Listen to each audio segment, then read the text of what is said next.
Aula, classificação e coleta. Esperamos que ao final desta videoaula você seja capaz de diferenciar variável qualitativa de numérica, conceituar variável nominal, ordinal e intervalar, coletar dados brutos e obter seu rol, e de compreender o conceito de frequência absoluta e de realizar sua distribuição. As variáveis qualitativas são aquelas variáveis que representam entidades, preferências ou tipos. Por exemplo, o tipo de geleia mais consumida, o candidato a prefeito escolhido, o modelo de carro mais vendido, o tipo de acidente mais comum nas indústrias. São aquelas variáveis que não denotam valores numéricos. Dentro das variáveis qualitativas, nós temos também a variável ordinal. Ela é uma variável também considerada como nominal. A diferença é que os dados eles seguem uma ordem. Por exemplo, a escolaridade dos trabalhadores.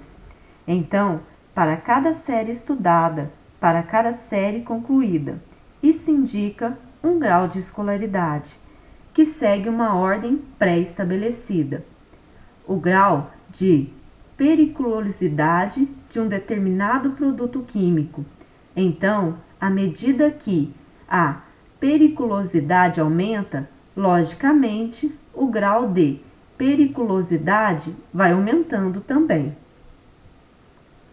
Já as variáveis numéricas representam pontos na reta real, ou mesmo intervalos na reta real.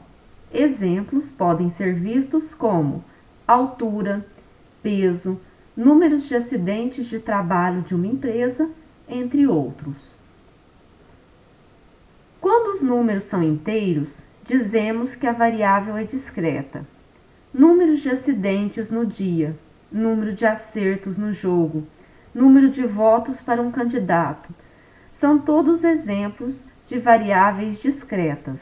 Já quando os números não são inteiros, então nós temos a variável contínua, que pode ser colocada de uma forma intervalar, em intervalos numéricos.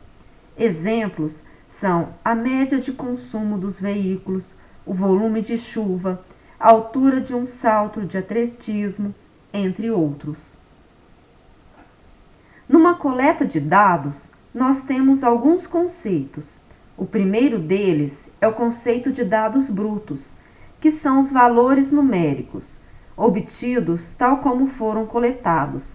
Então veja que não há qualquer organização desses dados. Então, nós denominamos uma sequência dessa como dados brutos. Já, se nós organizarmos os dados em ordem crescente ou decrescente, dependendo da necessidade do problema, nós estaremos falando do rol. Então, é a organização dos dados em ordem crescente ou decrescente. O outro conceito, também importante, é o conceito de amplitude total ou range. É a diferença entre o maior valor obtido na amostra pelo menor valor. Veja que na distribuição anterior, o maior valor era 36 e o menor era 21. Logo, a diferença é 15. Esse é o valor do range. Outro conceito importante é o conceito de frequência absoluta. Frequência absoluta é o número de vezes em que um elemento aparece na amostra ou na distribuição. Por exemplo, o elemento 21 aparece 3 vezes naquela contagem. É a distribuição de frequência absoluta. É a organização tabelada desses dados de forma a mostrar a quantidade de vezes que cada elemento ocorreu, a sua frequência. Por exemplo, para a frequência mostrada no rol anterior, O elemento 21 apareceu, como disse anteriormente, 3 vezes. Então, na tabela, nós apresentamos o valor de FI como sendo igual a 3. Assim como nos demais, estão mostrados nessa distribuição apresentados na tabela. Dessa forma, nós encerramos esta videoaula com estes conceitos iniciais de estatística descritiva.